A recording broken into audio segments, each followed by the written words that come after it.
me, Grossman, came to Penn from Stanford Graduate School of Education with a very distinguished record of research and scholarship on teaching and various professional issues. She is widely known for this work. She's a member of the National Academy of Education, National Academy of Sciences. You'll tell me. And never attempt something you don't know the answer to. So says me, Sonny. Most relevant for this evening, she is the president of the board of the Spencer Foundation, and she will introduce our distinguished and I might say delightful speaker. Suad Nasir.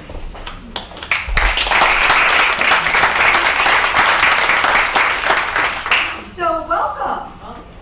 I hope that you've all had a great day listening to generative talks and panels and having time to connect with colleagues, both new and old. I think some of you have been coming to the forum for a long time, and some of you are new. So we're delighted that you're all here. The forum was one of the very first things I knew about Penn GSE back when I was a graduate student at Stanford many years ago. And when I think of the forum, I think of how much it represents the values and really the heart of GSE. Its commitment to equity, its commitment to students and putting students at the center of much of this work. And it just has always, all of the people over the years who have been a part of this forum and have led through their scholarship and their commitment. So to me, the forum is very much a part of what GSE is all about. So I'm delighted that you're all here and that I'm here as well. It takes a lot of work every year to put on this forum. This is not a trivial effort to put this on, and I want to thank all the people who have put this year's forum together. I'm deeply appreciative because I really do know how much work it takes. So I want to just take a minute to thank the conveners, Vivian Gadsden and Gerald Campano.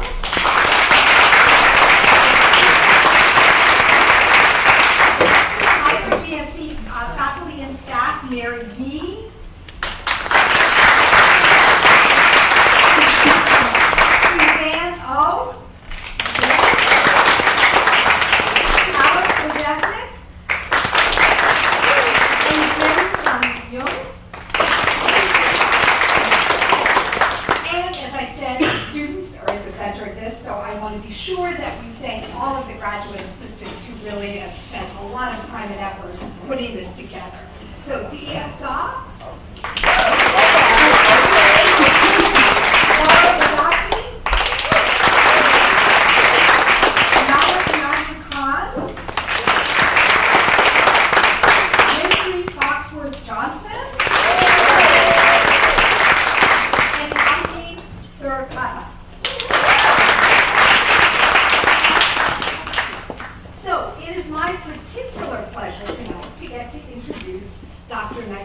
Nasir.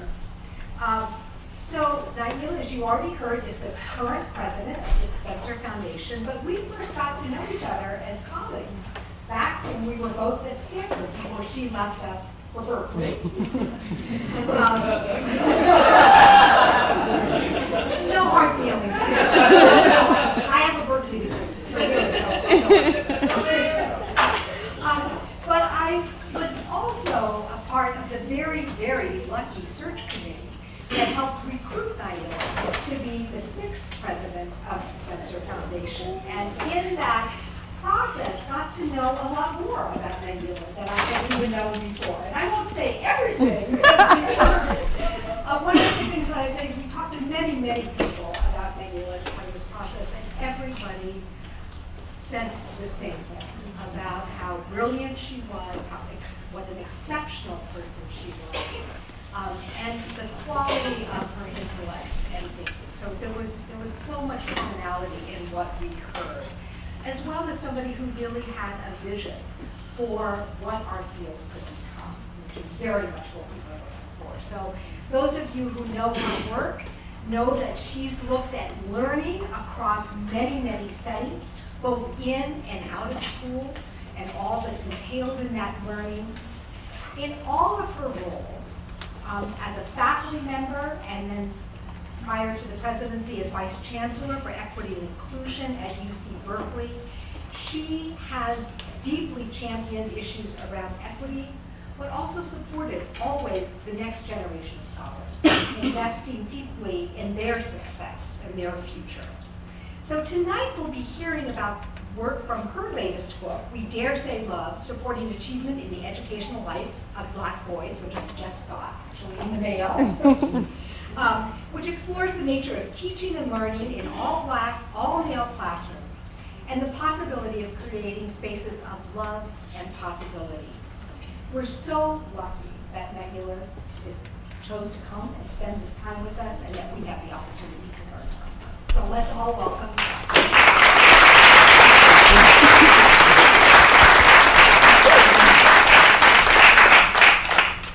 That was a very generous introduction. Thank you, Pam. I was in the audience once when our former colleague Linda Darling-Hammond won some university award, and her daughter was in the seat next to me, and they did this long, I think John Baugh did the introduction, he did this long thing about her, and her daughter kind of says under her breath, overachiever. So I always think about that when people say these lovely things. So I'm excited about this talk. I haven't had a chance to give a good, long, solid academic talk in a while. When I go to places now, people want me to talk about Spencer and money and all that kind of stuff. So happy to be here in my capacity as a scholar. And a lot of this material is new. I mean, obviously, we wrote about it in the book. Feel free to buy it. It's $36. It's $36, so just be warned. It's, don't be surprised or disappointed we didn't set the price. But I'm excited to talk about this work and to think about how all of the pieces of the program that we studied in Oakland kind of come together. I've talked some in the past about the pedagogy, but I'm also going to talk about the professional development aspects of the work and think about the curriculum and the broader project of what it means to create spaces of love in schools. So, let's see. As Pam mentioned, the study that I'm going to talk about explores the nature of teaching and learning in all Black, all male classroom spaces. And it's a part, for me, of a program of research that over the course of my career, I feel like I've tried to understand two things. How do we understand the connections between race, culture, and learning? And how do we create schools and classrooms as spaces for optimal learning, right? So there's both a theoretical part of this, and then there's the part about, and what do we do, right? So, and when I think about learning, it's important to note that when I talk about learning is about much more than just what happens in the head, right? I draw on sociocultural and critical social justice traditions, and think about learning as at once about synthesizing new information, about thinking in more complex ways, but also about the kinds of people we are becoming, the affective environment of the classroom and other learning settings, and the ways in which learning is an act of claiming a stake in one's future, both individually and importantly for today, collectively. So you'll hear a lot throughout the talk about the collective nature of kind of claiming that stake of crafting an identity. So kind of along these lines, I've been thinking a lot about love and what it means to create spaces of love in schools, and the importance of naming that goal, and towards the end of ensuring that schools and classrooms are not dehumanizing spaces, which they too often are. Love is at the heart of what it means to be human, right? So if we're thinking about schools as humanizing spaces, we have to be talking about love. I want to call out my research team who are all off to bigger and better things. Kiana Ross, who's now at Northwestern, Jarvis Givens, who's at Harvard, Maxine McKinney de Royston at Wisconsin-Madison, Tia Madkins at UT Austin, Sapir Vakil, also at Northwestern. They met in my group and got married. and David Philoxen, who's still finishing up at UC Berkeley. So that's the team. And my plan for the talk today, if I get through all of this in the time I'm allotted, is to do a bit of kind of theoretical grounding and thinking about what I mean by teaching as love, talk a bit about the history of the African American Male Initiative in Oakland, and then hone in on the Manhood Development program under the auspices of that initiative and talk about the teaching, the philosophy that kind of undergirds the teaching, and the recruitment, professional development, curriculum work, and then say a bit about how we can, what challenges this study and this program kind of bring up, and think about any conclusions we can draw. So I usually start with some version of this slide because I think it's really important for us to acknowledge that schools are super fascinating places. We all think so, we wouldn't be here otherwise. And they have this really interesting property where they can both reproduce social inequality and they can also have the potential to disrupt social inequality. And they often do both, sometimes simultaneously. And historically, we've seen schools in relation to black boys operate in both of these ways. And I think you'll hear the themes of the ways in which schooling is operating in both of these ways throughout the talk today. So this is I've been thinking a lot about how this notion of love is connected to what kids need from us in an environment, right? So developmentally, when you're talking about adolescence, and I'm going to mainly focus on high school students today, the program runs in middle schools and high schools, I think it's important to start with, there is a set of developmental needs that characterizes adolescents that their schooling environments optimally would attend to, right? So they need to feel a sense of competence and autonomy. They need to be in a space where they feel cared for and have a sense of community. And identity issues are super, super salient during adolescence, right? So people are trying to figure out who they are and what their place is in the world. Belonging is really, really important. So here's the rub. Let's picture my son, he's 14. I'll tell you a story about him in a minute. He's hilarious. He's the youngest of 4, so he's got that like youngest kid entitlement thing. So here's what's fascinating about thinking about developmental needs for me and putting it in conversation with what we know about race and how race operates in school. So for black boys, right at the time these developmental needs of adolescence come to the peak is right at the same time that they are racialized in ways that ensures those developmental needs are not met, right? So right in a moment where young people need one thing, we give black boys something else. As they need to feel trusted, respected, and competent, we treat them with suspicion.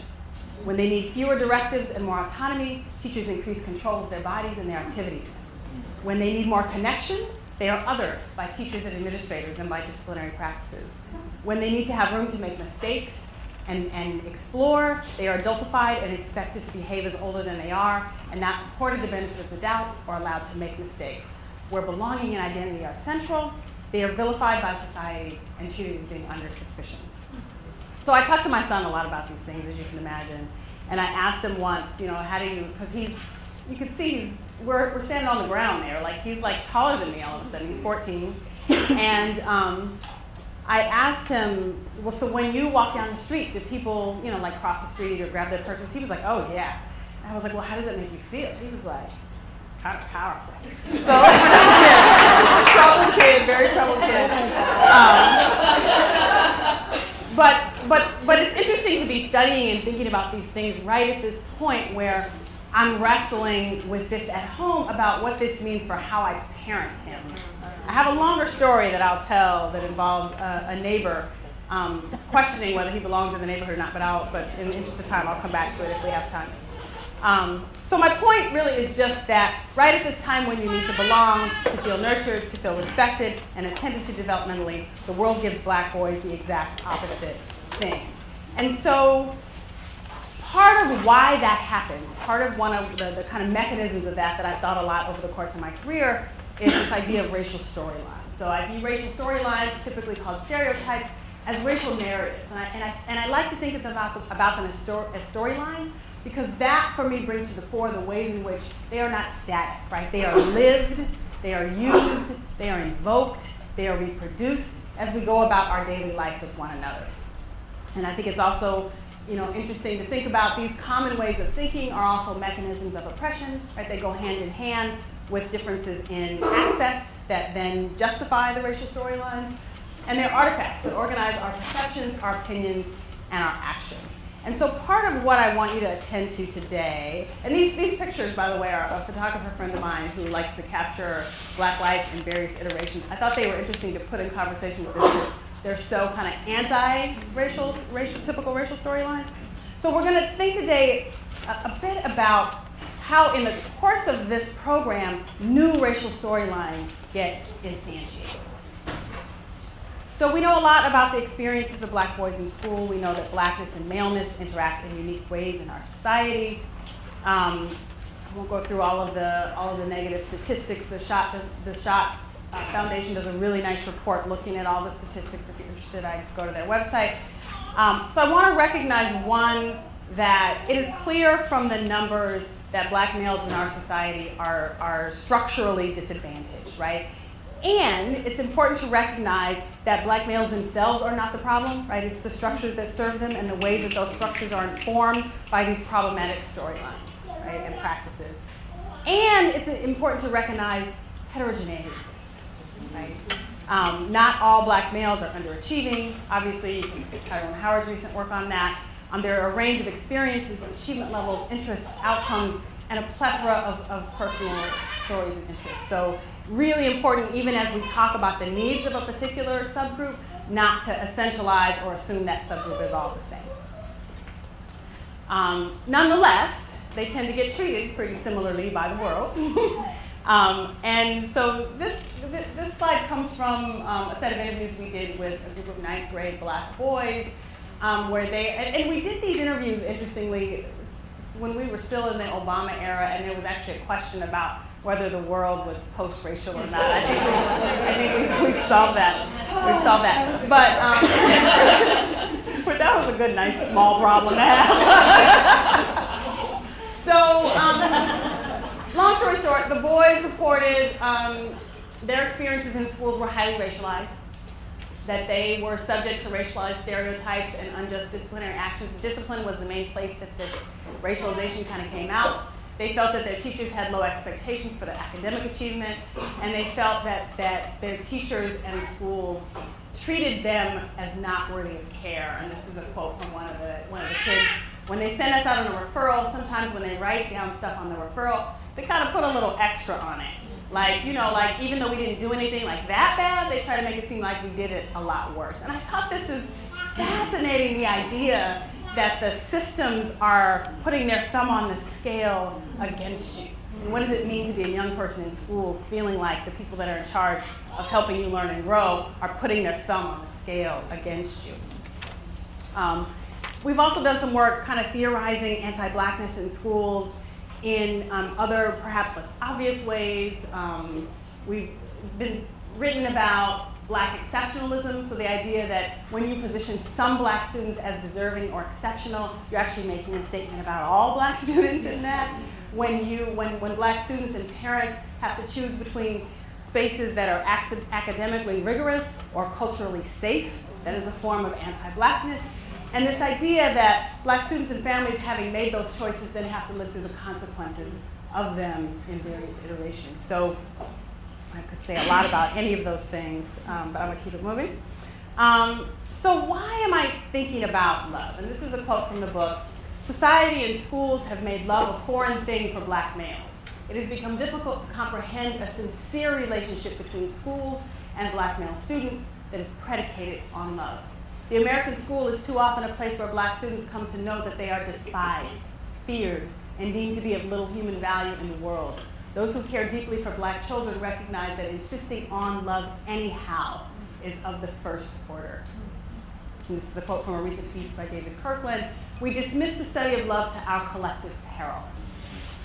So again, just trying to push on the idea of what, if we were providing for kids what they needed in spaces, what would that look like? So as I try to work out this notion of love in relation to teaching, I look to the research literature for some guidance. Obviously, scholars of education, particularly Nell Noddings and Angela Valenzuela, have talked about the importance of care to the educational process. Our former colleague, who has since passed, Elliot Eisner, wrote once that schools have very few soft places. He was referring to the physical space, but I think it also applies to the emotional space as well. And you see the quote here from Bell Hooks, where she argues that we cannot empower students if we refuse to be vulnerable, while we encourage students to take risks, right? Learning is a risky endeavor. So I've written, and these bullets here come from this piece with that group that I talked about at the beginning, about a notion that we've called politicized care, which tries to get at how teachers can care not just about kids personally, but about them collectively in a way that's rooted in a sense of commitment to and care for a community and a concern for community well-being in the face of oppressive conditions. We call that politicized care. And we argue that there are several elements to politicized care. Political clarity, which we pull from the work, I can't pronounce this woman's name, Dubois Lafontaine. I'll give you a citation if you need it. I didn't put it there. So which is clarity about the institutional nature of oppression that shapes how Black educators understand and interact with Black students. So there's a clear understanding that this endeavor is a political one. Communal bonds, which comes from the work of Jerome Morris, which is the idea of community in the service of a racialized agenda to disrupt systems of inequality, that we do that work together as a community. Potential affirming is the idea that affirming the potential in order to disrupt a pervasive lack of institutional care. So how do you push back on this lack of institutional care? Where you affirm, you give positive feedback, you make it a kinder, softer space. And then developmentally appropriate harkens back to what I started with, that developmentally appropriate spaces are provided as a way to counter racist practices and views of Black youth. So these elements, I think, get at the intertwining between meeting students' developmental needs, holding a vision for them as a part of a community, and seeing potential in places where deficit has been seen in the past. But there's something else, right? Cornel West said, justice is what love looks like in public. Similarly, David Kirkland, in that piece I cited a moment ago, says, freedom is what love looks like, period. So for me, what's striking about all of this is the connection between love and affirmation and building community and freedom and teaching whole people in spaces that allow for mutual vulnerability. So this talk is about what that looks like, what love looks like in the classroom, and how it's interwoven with a vision for and commitment to individual freedom and community freedom, and how structures can be created in a school district to hold and create those kinds of loving spaces. So Oakland, we are now in Oakland. And I wanted to say this initiative in Oakland happened in a moment of historical time that has passed a bit, but it's a part of a set of moments in historical time in Oakland.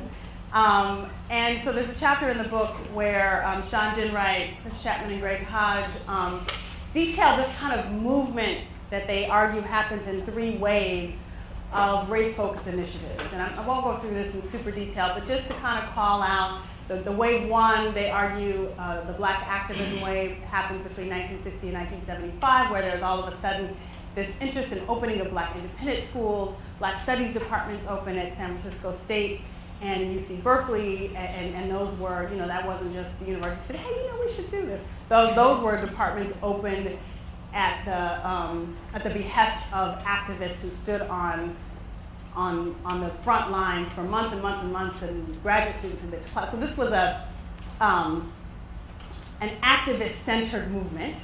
At the same time, there's the first Black superintendent in Oakland, Superintendent Marcus Foster, who was later killed, and the Black Panther breakfast programs were kind of up and running. Wave 2, they argued, is about African-centered education. Some of you remember the Jawanza Kanjufu book, Countering the Conspiracy to Destroy Black Boys.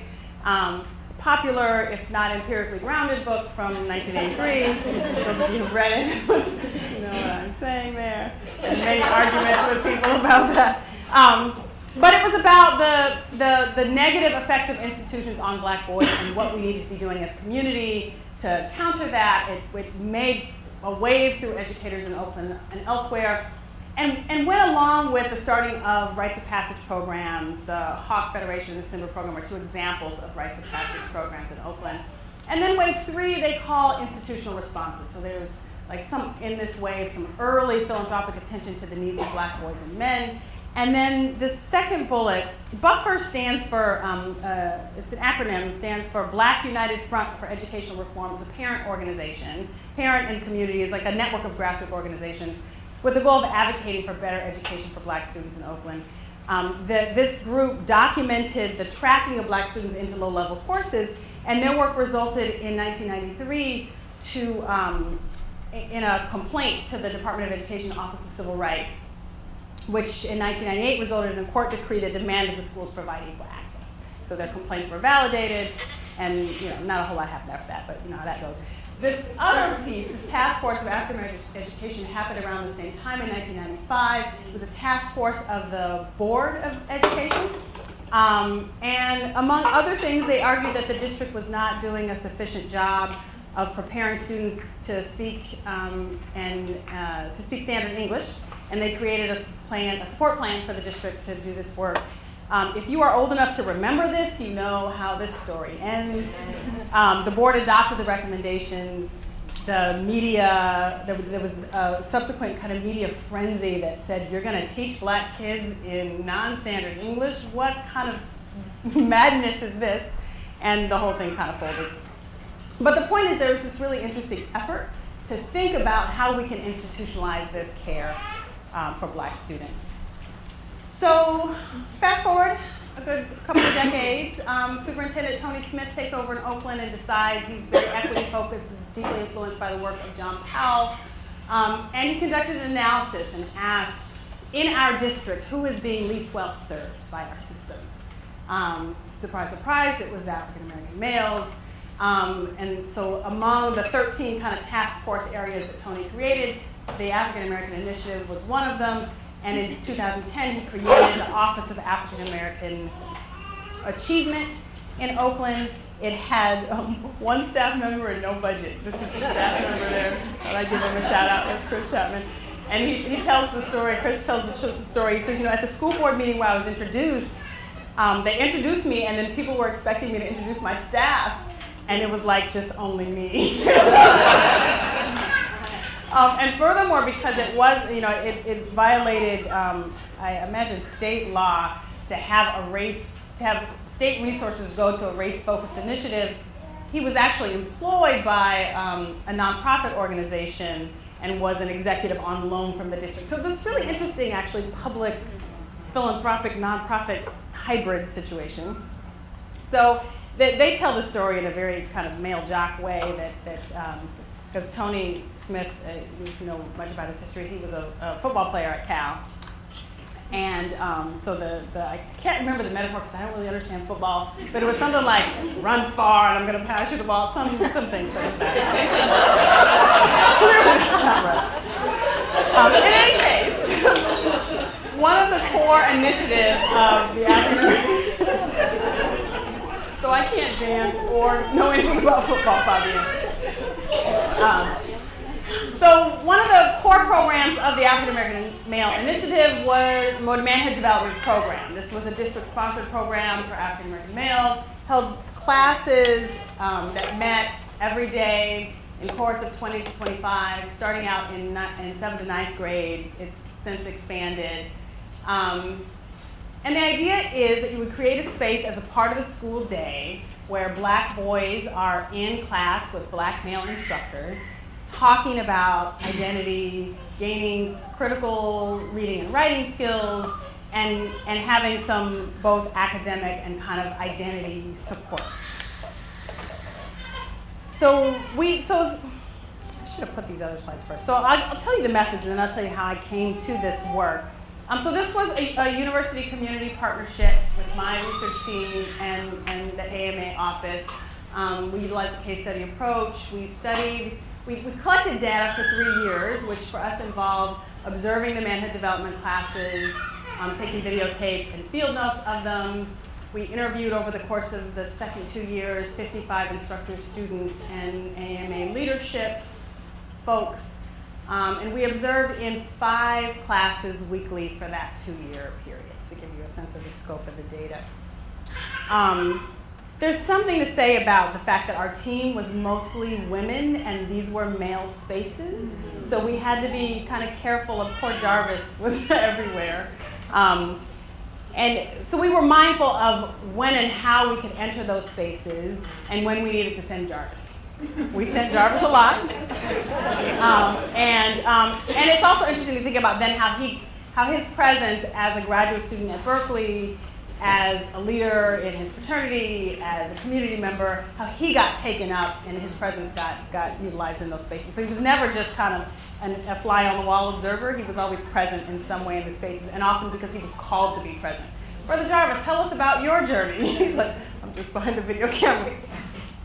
All right, so I wanted to say a little bit about relationships between researchers and communities. Because I think it's important for us to acknowledge, as scholars, there is a history of exploitative relations between university-based researchers and marginalized communities. We're not walking into neutral spaces when we as researchers walk into communities that hold and remember that history. And it's really important then in negotiating those relationships to reject deficit frameworks for the people that we're wanting to be in partnership with, and to approach our studies from a place of solidarity and respect. I have these things up about the Tuskegee experiment, which was, as many of you know, an experiment that where black men were left with untreated syphilis so that researchers could understand the end stages of that disease without their consent or knowledge. So I think those community memories are held, and we need to be mindful of them.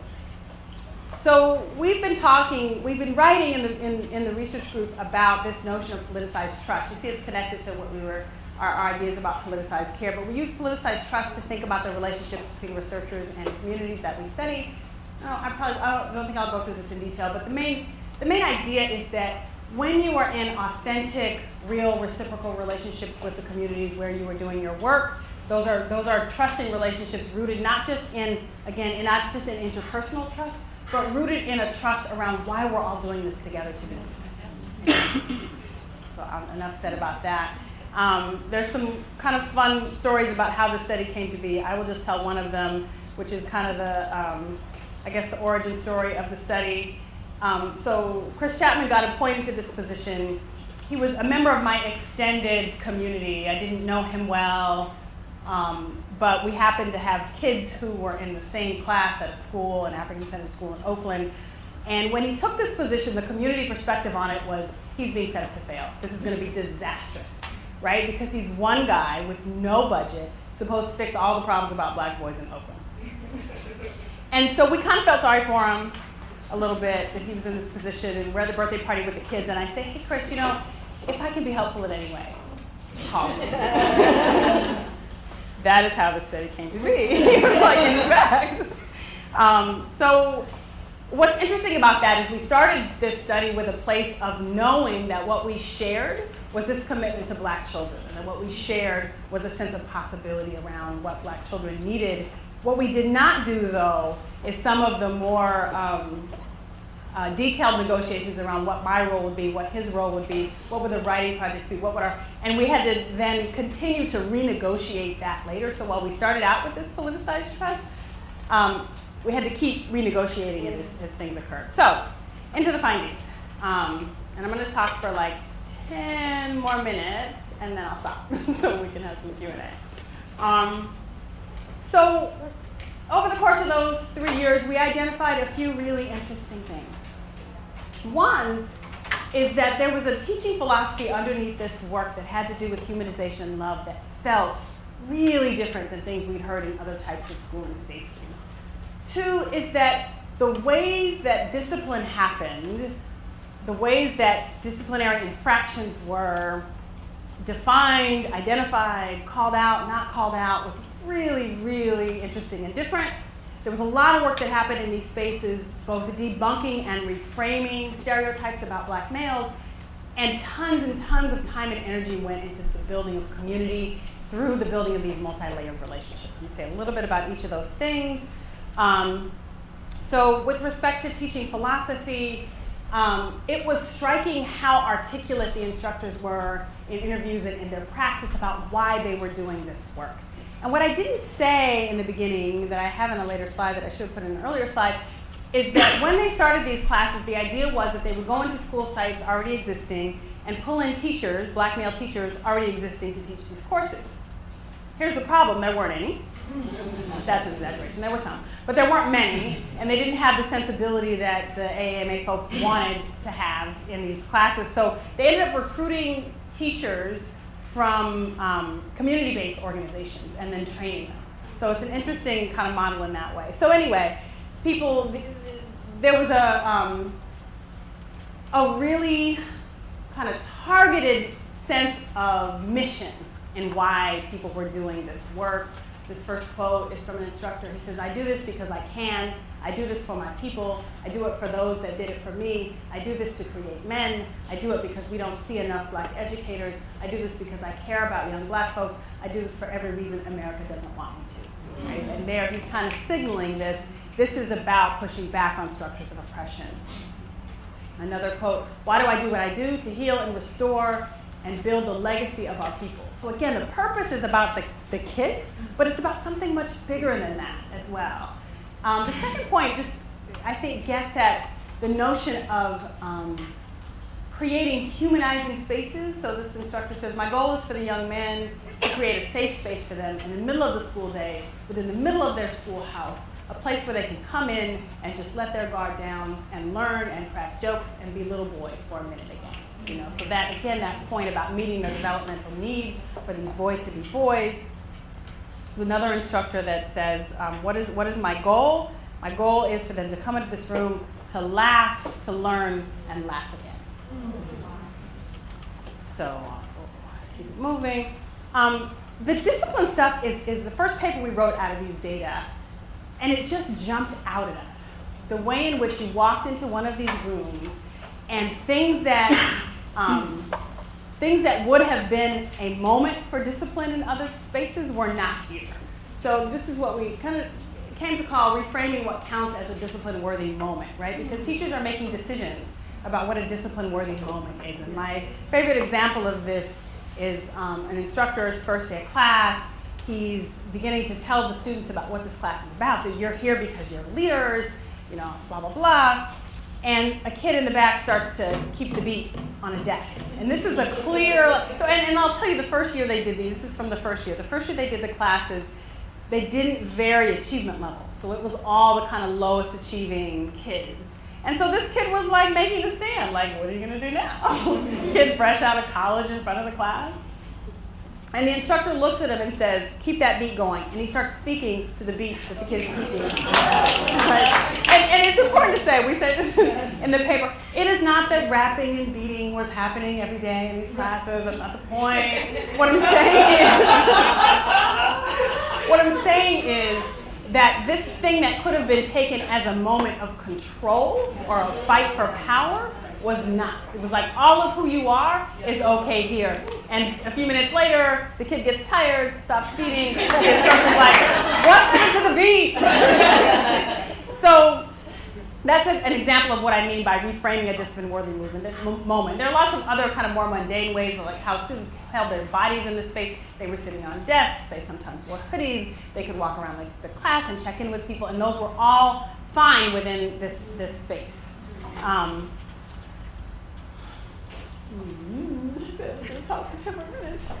Okay, I'm going to keep going. I do want to make one point here about aligning with the students and recognizing the sometimes oppressive nature of school structures as something that I think was really key in the work that these instructors did, which is to say they sometimes, both in their own classes, made it a practice not to write referrals because they understood that this referral writing process was something that would cause trouble for kids. Kids notice this. So from an interview, a kid says, the interviewer asked, he's talking about discipline in his school, and the interviewer says, "Do you feel it's different the way that Brother C disciplines you?" And he says, "Yeah, it's way different, because his is more of a talk. There is more of a, okay, we're putting this on your record." Basically, they're like putting dirt on your record, but he's not going to do that. He's just going to talk to you. And so the kid is kind of calling out this intention of the institutional practices in the way that these spaces do something a little differently. These instructors also saw themselves as advocates for the students as they made their way through other classes in the school. So the interesting part about them being a part of the school day is they got to know the other teachers and the administrators and could vouch for kids or argue for kids when that was necessary. So lots of work happened in the space around debunking and reframing stereotypes.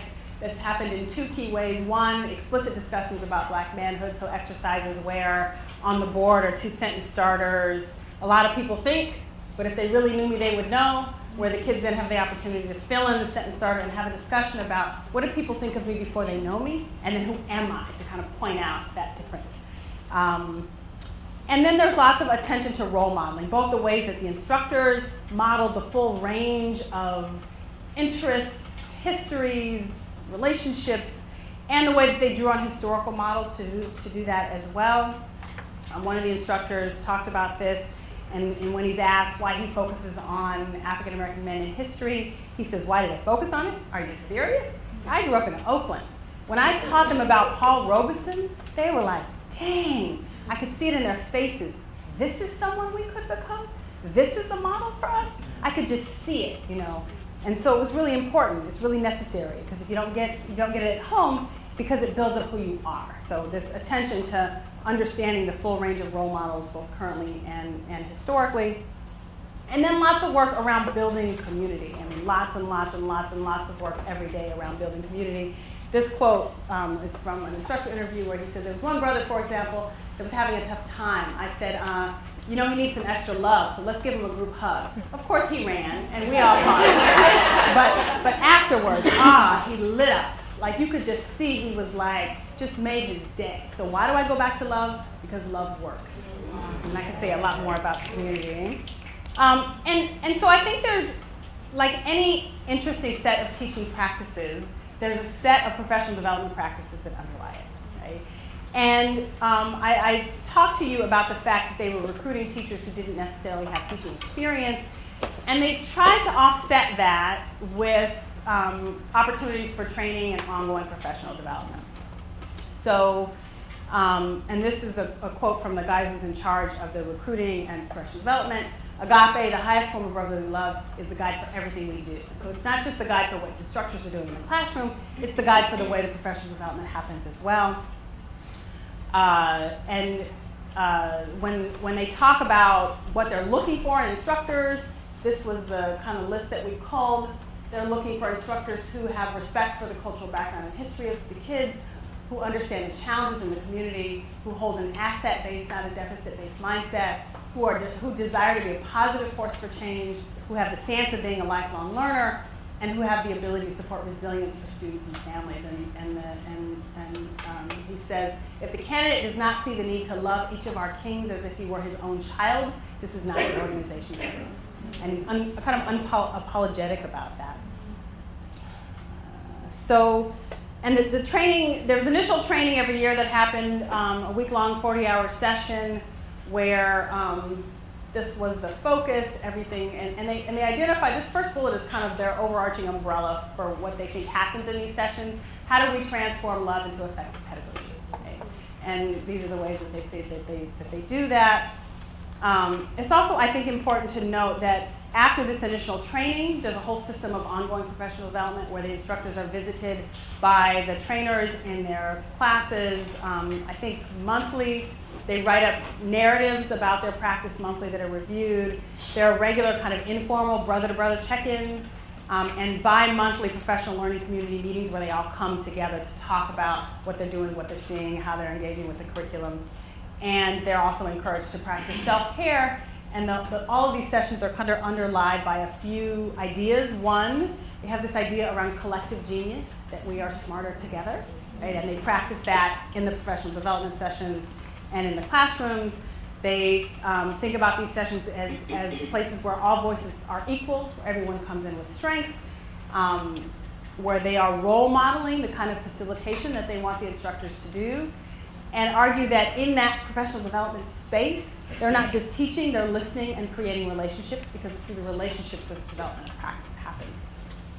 So skip that and just say there's other stuff that they did, that AMA did besides the classes, including community events, and then in the later years, this fall forum and spring symposium, which opened the practice up to people all over the country who were interested in hearing about it. It really, maybe about year 3, It got this work got a lot of media attention. There was a guy who ran the black male work at the White House came and did a very public visit. And that actually helped kind of sustain the program through 4 superintendent changes over the next 5 years. And I will just say a few things about challenges in this space. One, I mentioned district leadership turnover, so it's really hard to, Chris will tell you that he changed reporting lines 5 times. So it was always, he said, I've been on the academic side, I've been on the community side, I reported straight to the superintendent, I reported to the, so this idea of how to sustain this work over leadership transition, and interestingly, the public notoriety of the work helped to do that, because there was a moment where an interim superintendent was going to kill the program. He didn't believe in race-based work, and here comes the White House and the news cameras, and he's like, oh, well, maybe not. The other challenge, I think, was I'm calling it building the plane as you fly, because to start a program with very few resources, but a lot of really good intention, and to have to raise the money and start the programs and tweak the programs and show the results all at the same time led to a bit of chaos at times. There's a chapter in the book that talks about this third bullet, the danger of reinforcing damaged paradigms. So what does it mean to call out black males and have programming around black males?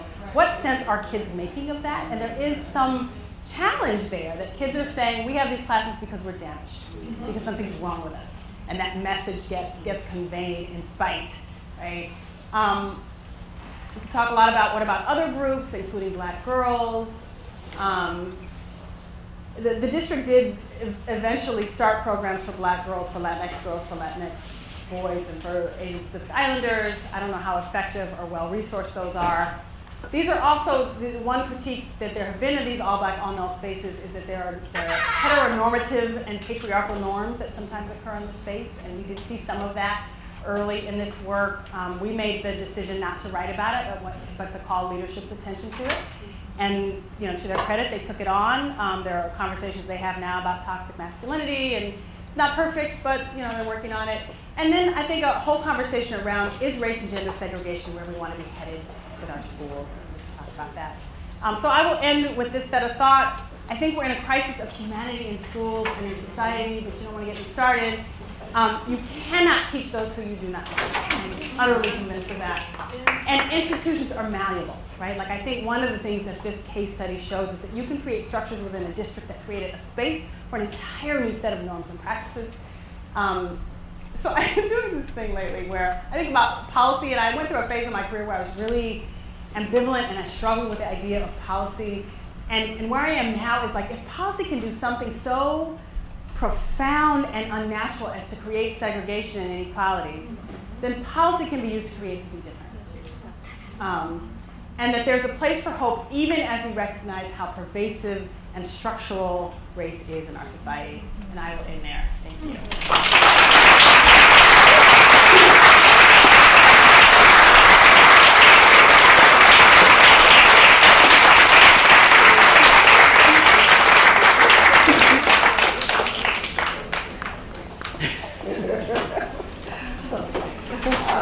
I asked her if she wanted her present now or later. It was really an outstanding talk. It's such, it was the content, but it was also the deep meaning that you attach to that work and humility and humanity that you brought. So thank you so much.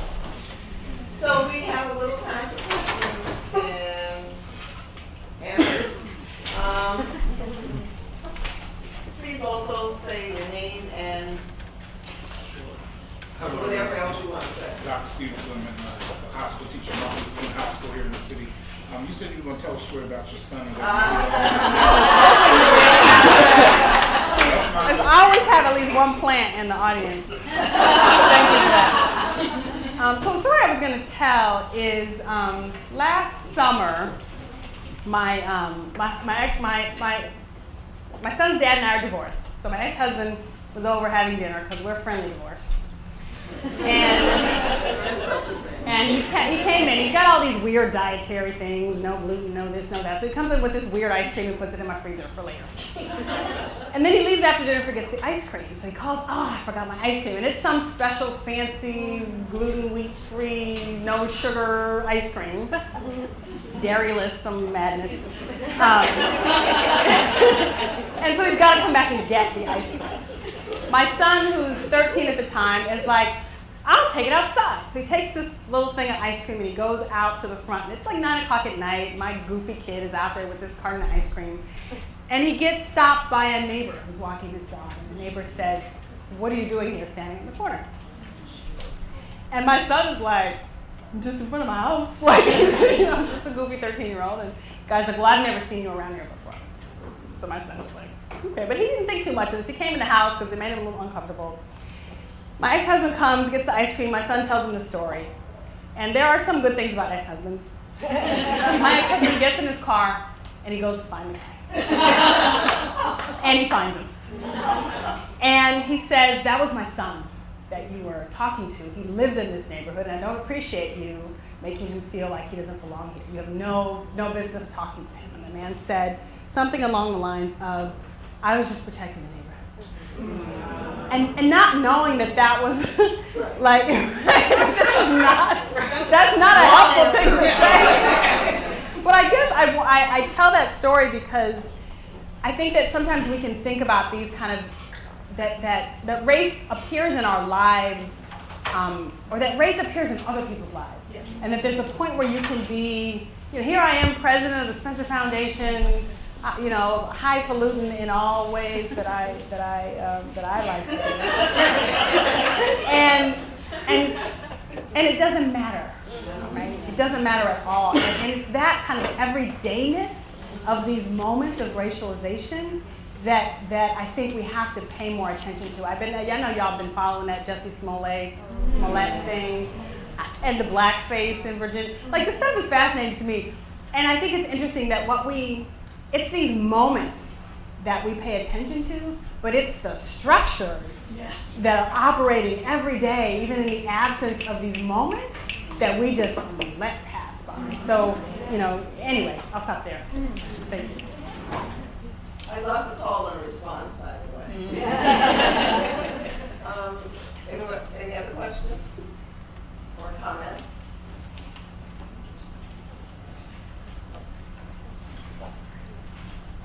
Is there enough? Oh, sorry. Okay. This is just a comment. I thought that you were just speaking to me because we just started a girls' school in Cape Town, and we're having to think about all these issues that you're talking about, and the issues of love. But the issue of love came up in my data. I know I presented something else on translation and the positioning of children as skillful, in bilingual children. But those children were saying things about love in the interviews that I was conducting with them, because we have these after-school literacy spaces. So asking them about how does it feel to learn at school? How does it feel to learn at home? And the children were contrasting both home, school, and the third space that we had created. And they were talking about love and the lack of love in schooling. So I just wanted to say thank you very much. Yeah, thank you. And what a great question. How does it feel to learn here? Right? Like I took a Taekwondo class one time. And we've already established that I don't know anything about sports. I'm pretty uncoordinated. But my girlfriend convinced me, let's take this class. It's going to be great. And I was like, okay, well, if you're going to be there, we'll do this together. And then she got pregnant. And so when she was in the class, I was like the worst one, but she was the second to the worst one. And so it kind of made it okay. And then when she dropped out, I tried to keep going because I'm hardcore. I'm not, my ego's not sensitive.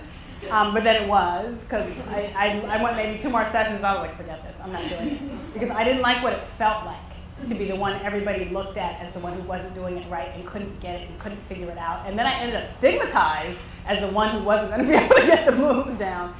And it gave me this appreciation for what kids are experiencing in school when they are that one, when you are the one who feels like you're somehow different than everybody else, and somehow people keep letting you know in subtle ways that you're not up to par. That's a really, and I was like, this is when I was at Stanford, I was a Stanford professor.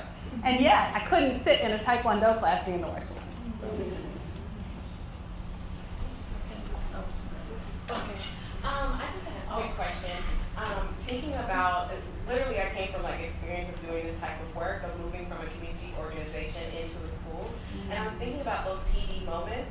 What was coming out for those teachers who had that strong kind of reason for doing the work, and then seeing how that shifts, like their classroom is one place versus how they see the students being treated in other places. And I just kind of wanted to hear a little bit more about that. Yeah, no, I think that there was lots of variation there. I think and there was a range in terms of how much experience people had in schools, but certainly there was a really strong sense of like feeling the injustice viscerally.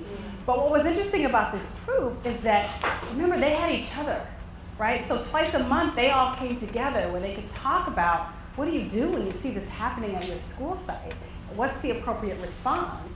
And there was actually one case where there was an instructor who, I don't know how to say this, the response wasn't viewed as appropriate by the school administration, and he was disinvited to be present in the space. He made a big stink about one too many billboards, and they were like bulletin boards, and they're like, you can't go back. So I think that was a challenge, but there's something really important about being able to staying in those challenges with a cohort that's doing the same thing along with you. I keep thinking of all the teachers who are alone in that. Like there's like one or two, three Black teachers, and they're seeing this repeatedly, like the moments, regularly, not only in their own experiences, but which you feel both for your students and for yourself. Yes. Right? That you're processing them on both of those levels. I think one last question.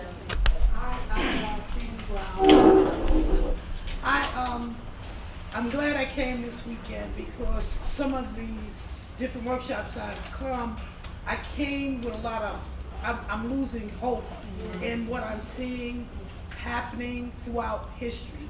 And so today I've been able to really like open my heart up a little bit more and see some things a little differently.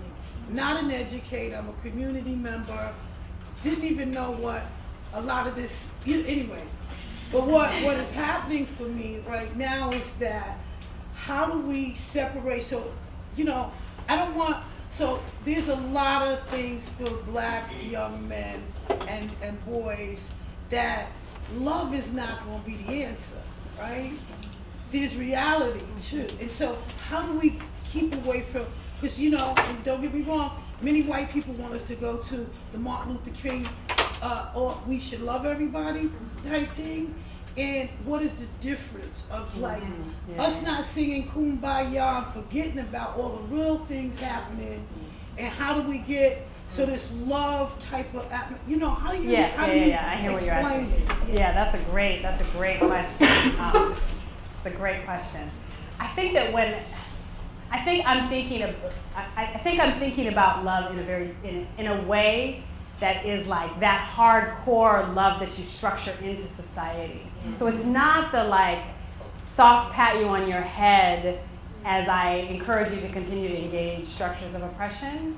It's the what would it look, how would we remake things if a true honoring of full humanity was at the center. And I will say, to your point about hope, in Oakland, while I was in Chicago earlier this week, which is where the foundation is, but while I was in Chicago and Oakland, the Barack Obama Foundation held the first, I can't remember what they called it, Rising something Summit. My Brother's Keeper initiative. But if you need some hope around Black boys in this country, watch the videotape of those talks. Like, it was really, really amazing. Thank you. Thank you. Again.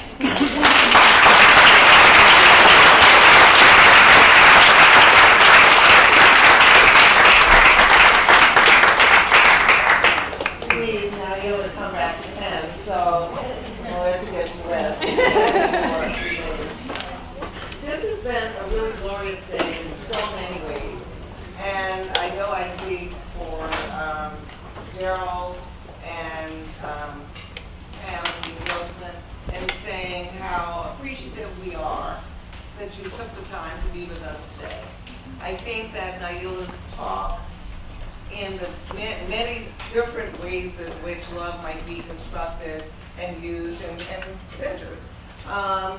We are hopeful that the kind of work that we are doing will contribute to kind of redefining what that center is by enhancing our understanding both of the needs and the possibilities, the needs of people and the possibilities that lie within the people whom we study. So, and with whom we study. So, thank you for coming tonight. Please know that you need to run right home and go to bed. Because tomorrow morning, we will have breakfast from 8 to 9. The session will start at 8:30. We are looking forward to an exciting talk by Taraji and Yazzie Mintz, and a wonderful day, practitioner inquiry day. So please get some rest. We will have some food for you in the morning, and we will have a similarly wonderful day. Have a wonderful evening.